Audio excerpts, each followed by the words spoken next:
up, stop the clock. I know Ms. Boulevard went over how to do these writing components yesterday. Does anybody have any questions? SAQ, LAQs? Okay, good. Let's do it this way. I will do like a run through one more time of what I know you need to know, but do you guys have any questions? So at this point you guys read, I know like I made those ANSCO pages to mirror major topics that you're gonna see on the test. So if you're doing the readings there, I know we went over the answers. We had like a good baseline, but does anybody have any questions? Whether it's a topic, a person, a place, a concept. Kind of want to open it up as a Q&A. You've navigated, you've studied, you've read, you've learned. Anybody have nothing of nothing? Just want me to just vomit information at you again? Is that what we want to do? And need nothing. Not you know everything. Region-wise. Is there any region that you want me to focus on? Europe. Europe? Okay, so 1200 to where I guess we could go to the French Revolution? Okay. So I'll do like a streamline. I know, I think Ms. Boulevard did the same thing as I did the timeline.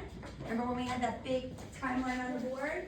Okay? Alright, so I'll do a run through of the timeline, and then I'll do like some stuff that I know you need to know for the exam. Okay, so in terms of what Europe is going through at this point, 1200, we know that, like to give like the background information, it fall into the feudalism, right? You know, the Roman Empire had collapsed, and they've been kind of like stuck for 1,000 years in these decentralized governments. You want to know feudalism because it not only took place in Europe, it also took place in Japan. Okay, so there's a similarity there of decentralizing governments. Basically, each of those manners are functioning as an economic, social, and political system. Everything that you need to know, eat, listen to, is all there in your feudal manner, okay? Now, around like the 1100s, you have an opportunity, the Pope sees an opportunity to go back and take Jerusalem from the Abbasid Empire, okay? So you do need to know the Abbasid Empire. This is a Middle Eastern empire. They had captured, or they had just been living really in the Middle East. Pope Urban II is going to call upon all of the feudalistic, everyone from a peasant to a lord. Let's go take back Jerusalem. There are 4 major crusades. Nobody wins entirely. You know, battle after battle, it was going back and forth. However, there is like a long-term effect here, is that the Europeans, for the first time, are experiencing what the world has been experiencing. They were stuck in like brown, like ugly clothing with like lice and rotted teeth, living on a manor where everybody else was pretty much living through a golden age, okay? So with that being said, they're going to start establishing trade networks, getting onto those Silk Roads, getting Chinese goods, trading with the Muslims, and opening themselves up, okay? With that being said, around 1300, 14th century, you're going to have the rise of nation states. So now we're going to start to learn how kings are claiming land and legitimizing and claiming and centralizing power, okay? So we have the rise of nation states. You're going to see a lot more trade happening into Europe. However, we know it's brewing in 1200s. We know the Mongols are coming, okay? So good thing for the Western Europeans, they never get touched by them, right? They are going to be a little bit cut off from those Silk Road trade networks just because the Mongols are conquering. Eastern Europe was under pressure, but because the Muslims kind of like stopped off in the Middle East and Russia, they never really advanced too much further. Western Europe is kind of safe. While they're being saved from the Mongolian attack, the Renaissance begins in 1350. Okay, this like feeling of happiness and joy for the human being. Right? Let's celebrate us, let's celebrate our accomplishments, and let's start creating math and science and painters. So you know it all began in Florence. Florence was the home of the Medici family, a very, very wealthy family that rather than, you know, start this banking system and just shop all the time and eat the most glamorous foods, they're a patron family. They take that wealth, they invest it back into the arts, they find the Ninja Turtles, they pay them well, they make them famous, okay? So we have to also understand that Italy is still a city-state, decentralized. Italy isn't Italy. Okay, we're not going to learn about Italy becoming Italy until the 19th century. Now it's going to start to spread north, okay? So you see that there's a lot of paintings in Italy. As we rise and as we go north, they're going to kind of change the flavor of style. You're going to see a lot more writers writing in the north. That's the Shakespeare's and the Titans and all those guys, okay? So as they're writing and as they're loving themselves, it's almost like we're entering this like questioning time period. Question human potential.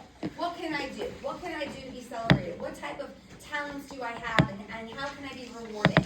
Okay? That feeling of questioning isn't just going to be for the arts. It's going to spread to other variations of life, right? So the first thing we're going to start to see is that they're questioning themselves in humanism. And then, after a while, they're going to start being a little more technologically advanced. We know Johann Gutenberg is going to make something called the printing press in the 14th century, right? And now you have this, like, contraption that rather than relying on pretty much the monks and priests of the Catholic Church to do all the writing, you now are able to get information out quickly and print it. Okay, that's going to happen in Germany. And then, right around the corner, as we question, we know the king is kind of in charge. We know that they are falling to monarchies. We're questioning everything, right? We're going to start to question science, right? We're going to kind of question why is it raining and why are the stars twinkling and are we moving around the sun or is the sun moving around us? So you do want to know a lot about the fact that you're questioning science, but really you're questioning authority. The Catholic Church was in charge. They were your teachers, right? So all throughout the medieval times, all throughout up until this point in history in the 1500s, you are going to church to learn. They're the only ones that knew how to read and write. They were the ones that were providing education, especially for the elite. Now that life is changing, you're not kind of living in a feudal era where you're given a job by birth. You're inheriting, you're creating your own destiny in a sense. With that comes like a love and a need for education. So these scientists, Copernicus is the first one. And again, the biggest, I would say, I guess you could say evidence of the scientific revolution and the scientific method and questioning authority that was super evident was the geocentric versus heliocentric models. Okay, Copernicus is going to release information. No. The Earth is not in the center. It's actually the sun. And forever the church has been teaching that the center of the universe was the Earth. Geo meaning geography meaning Earth. Right? And everybody's going around us. So Copernicus, now I'm no scientist, don't ask me about science, I don't know. All I know is that Copernicus is like, no, something is wrong here. He starts producing literature about the fact that it's actually the sun in the middle, heliocentric, and everybody's going around him. Catholic Church is going to say, Copernicus, put that away. How dare you go against our teachings? And he'll listen, right? But then it's other scientists that are like, no, bro, he's on to something. You've got Galileo, who's going to look out into the stars, sun, and moons, and he's like, there's orbit things happening. Again, I'm no scientist. Don't ask me questions about science, but I know Galileo's going to support him. Then the Catholic Church is going to call on Galileo. They're like, Galileo, shut your mouth. And he's like, no. They put him on house arrest. He ends up dying blind in Pisa of the Italian city-state, but he produces a ton of information. Then you have Sir Isaac Newton. Again, all these men that I'm naming produced a lot of things about science. But this is all in support of heliocentric model versus geocentric model. So Sir Isaac Newton comes to the stage and he's like, well, actually, he's onto something because if you take an object and it falls, it's being pulled towards the center of the universe or our Earth, right? That's the laws of gravity. This is all supported. Now the Catholic Church is like they kind of look a little negligent and they're trying to cover up all of the, I guess you could say, false information that they've been teaching everybody for so long. Then you have other problems in the Catholic Church, okay? So not only are they misguiding people in terms of education, not because they're mean and evil, just because they didn't know, and they're so powerful, God forbid anyone was to ever question them. In so many areas of Europe, they're even more powerful than the kings, right? Now we have a situation, because there is a man named Martin Luther living in Germany, and he is so disgusted with what he's seeing. So we're just talking about the education piece. Well, what about everything else that the Catholic Church is doing? Catholic Church is selling indulgences. This is a very big problem, okay? You cannot commit a crime, a sin, and go into a pew or go into a confession box and tell the priest, I killed my mom last night, but I have $100. Can you make sure that you send me to heaven? And the church say, yeah, give me the 100. You'll go right to heaven. You cannot buy your way into heaven. You cannot, as a Catholic institution or any type of religious institution, sell and buy people into salvation. Okay? So Martin Luther is seeing this and he just can't take it anymore. Okay? Now what's going to happen is, this is not the only, I guess you could say, immoral thing or immoral act that the Catholic Church has been doing. They have been so powerful for so long. They made so much money during the era of the Middle Ages. They were collecting tithe. Tithe is a church tax, and they're still collecting tax. 1/10 of everybody's earnings, no matter if you're the king or a peasant, has to be paid to the Catholic Church. So with that, I guess you could say, increase of wealth, gold, or whatever, that increased their power. And then their negligence began. Priests are gambling, they're taking women, they're at the bar all night, they're using your money, not to invest back into the people, but to give themselves a grand old time. So what's going to happen? Martin Luther is going to be the monk that is going to take the fall on this. And he doesn't care, because he just wants the church to be fixed. He doesn't want it to go down. He doesn't want it to disappear. He just wants the people to act right. He wants to listen to the Bible, not listen to the corruption of all these people that have become so incredibly powerful. So what does he do? He writes the 95 Theses, and he nails it to Wittenberg Church on a Sunday morning. And because, just coincidentally, you have the printing press, which is this great piece of technology, same country, this little information doesn't just stay local to the one little small town in Germany. Okay? That 95 Thesis is going to be translated and it's going to be sent all over Europe. And finally everybody says, wow, I could finally breathe. Because I thought that the Catholic Church was being so naughty for so long, but I was so scared to say something. Okay? There is an SAQ on the Protestant Reformation. You're welcome. I'm cheating.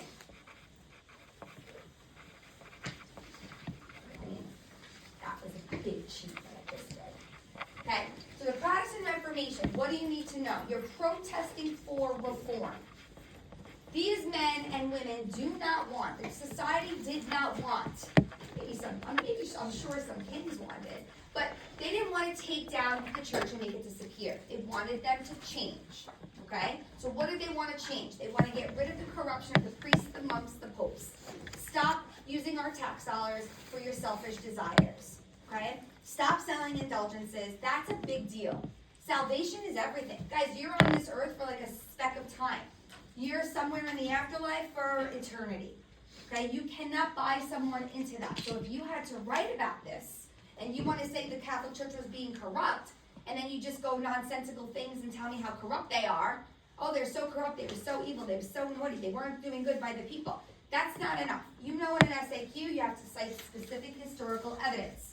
Sale of indulgences, using the tithe for their own, personal pleasures. Okay? Not guiding by the laws of Christianity, guiding by the laws, really, of their own selfish desire and corruption. Okay?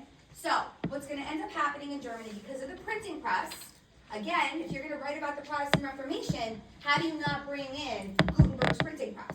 This thing, this idea, this major development in Germany is going to spread all over Europe, and not just Europe. Okay? So now you have a situation where everybody's questioning their authority, especially the kings. And the kings and queens are like, yay, we're taking down the church, because they always had a little bit more power than they did. If you go and arrive in Europe all throughout the 13, 14, 15 centuries, there was always a priest, a pope, a bishop, a cardinal in your ear, having a little bit more authority than you. So the Catholic Church is now going to be a little bit less inferior, or a little bit less guided now by kings and monarchs of Europe. And that's huge for them.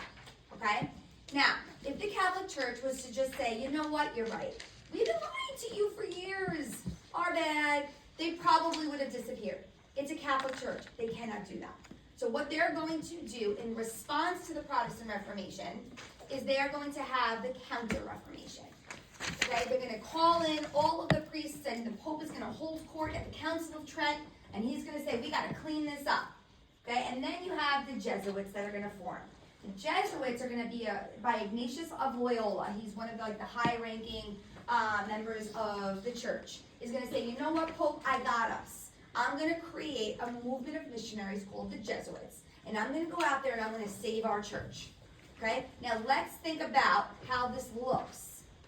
If you took Europe, most of Europe is turning into a Protestant form, a Huguenot. What did we call, remember John Calvin and the Calvinists? John Calvin believed that you were born already knowing, God already knew where you were headed, heaven or hell, right? Predestination. So now you got a lot of people that have all these new ideas about how to run a church. The Calvinists, the Presbyterians, the Baptists, all of the sectors. Okay, I remember we gave you a really good worksheet on that. I do visualize it. It's probably in your Google Classroom.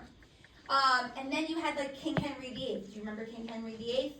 Right, his 6 wives, if you've seen the play, right?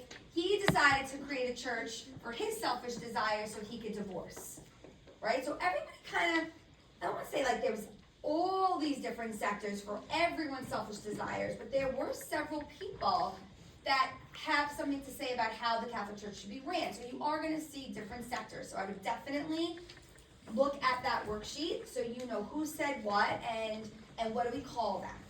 Now, the countries that are going to stay loyal to the Pope, okay, because you have the Christian world still survives. The 2, or I would say 4 areas, you guys remember? It's going to be Spain and Portugal.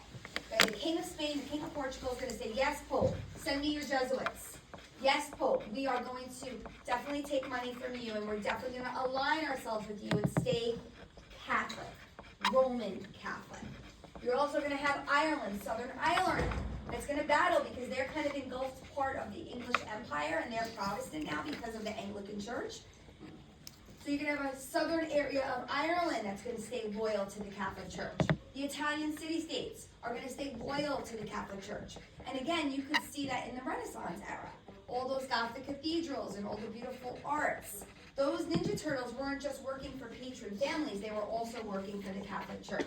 The Catholic Church was paying them a good dollar to paint the Sistine Chapel, to paint to sculpt the Pieta. Remember those pieces of art that we did in class, right? So now the Pope has these, I guess you could say, alliances with some of these European countries. So that really does connect to the age of exploration, right? So now we're questioning. What have we questioned so far? We've questioned ourselves in humanism in the Renaissance. We've questioned authority in the scientific revolution. We've questioned something even scarier to question in the Protestant Reformation in the Catholic Church. What's next to question? The world, right? So now you have Jesuits. These are like super duper missionaries that are ready to go out and save the church.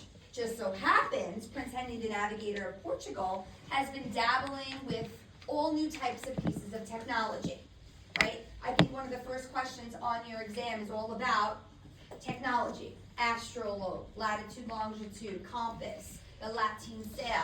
He's developing all these different great pieces of technology so that they're comfortable navigating the waters, right? So he's dabbling, he's kind of hanging out, just trying to check out what's going on.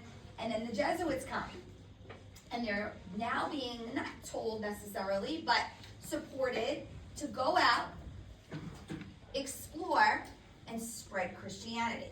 Now there's another reason why this navigational school is going to become so important.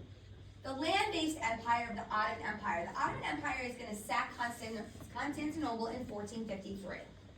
I use that date as a very important date. Like, I'm not going to sit here and tell you have to know dates for this AP World Test nor the regions, but I do believe that there are just certain pieces of history that you have to know, because then you can kind of use that as a date to see what happened before, what happened after.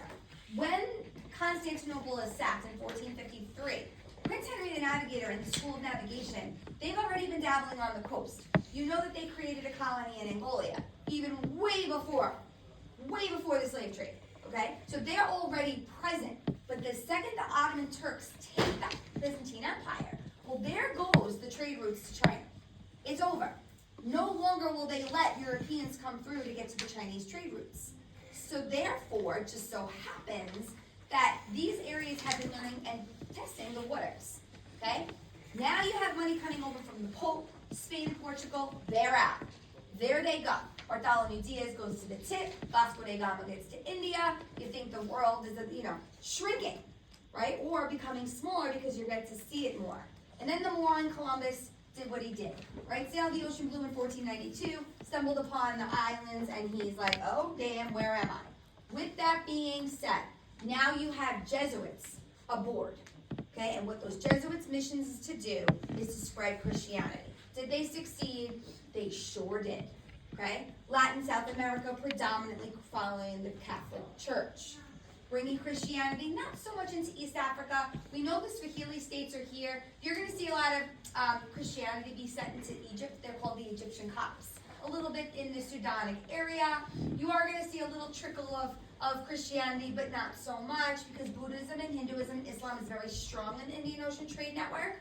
We just covered Japan. We know Japan was all about, okay, who are these foreigners? Hey. The second they start preaching about Christianity, the Tokugawa shogunate is going to do what? Close the door, isolate. You should know that. Tokugawa shogunate, isolate. Boom. They're not going to let anybody in, especially because they don't want to hear anything about Christianity. They are very busy praying to the soil and to the ocean because of Shintoism, because of the land, because of the disruption of the Ring of Fire. They cannot allow those Christians to come in. Okay, so they'll dabble with a little bit of silver trade, but they don't want you in. Okay, so that was what we should walk away with at this point in history: isolation, isolation, isolation. Okay? So now what? So now we have the age of exploration, but that's in the eyes of the European. For everybody else, it's the age of encounter. They're encountering these people, conquistadors or conquerors. That's like your, I guess you could say, your gold and glory mission statement. And here come your missionaries. Now the missionaries, if I was to teach you a little bit about what happens in the Americas, they are the only ones that are speaking on behalf of the natives when the natives started getting sick and then the slavery instilled. Remember De La Casas. Guys, on your exam, there's a question about Sepulveda, there's De La Casas, Equiano, all those primary source men, they're on your test. So make sure you know what they have to say. De La Casas, I love him because he's the one that's going to be writing a lot of literature back to the crown that the things that are going on here are awful. Of course that should be coming from a church member. That's their job, okay? Now, remember this as well. The Pope knows, right, that the Spaniards and the Portuguese are out there. And those are his two loyal Christian friends. So what was the treaty called to make sure that these two groups of people don't fight? They're out there, they're navigating, they're exploring, they're taking, they're colonizing. We don't want them to fight over land. You guys remember the Treaty of Tordesillas, right? Here is that longitude line to separate. Everything east goes to Portugal, everything west goes to Spain. That's why you see Spain, Spain, Spain, Spain, Spain, Spain, Spain, Spain, Spain. Brazil was Portuguese, right? Hence why if you go to Brazil, they speak Portuguese. We also know that the Portuguese are going to land themselves in the Indian Ocean and they're going to colonize Indonesia. But we know they're terrible at it and they lose it to the Dutch. We talked about that last week, okay? Okay, so now we question land, question everything. Now, unfortunately, for the people, all of these new colonies is bringing even more tremendous wealth into Europe. These kings and queens are loaded, and they don't have to share it with the Catholic Church like they used to. They're using it for their own selfish desires. Now, we need to know how the world, before 1750, I would say between 1200 and 1750, all of these land-based empires have some type of king or queen or sultan or shah or czar, right, that are, first, what do you have to do? To consolidate your power. That's how you fight. That's how you get it. Then you centralize your power through laws, etc. And then they want to legitimize their power.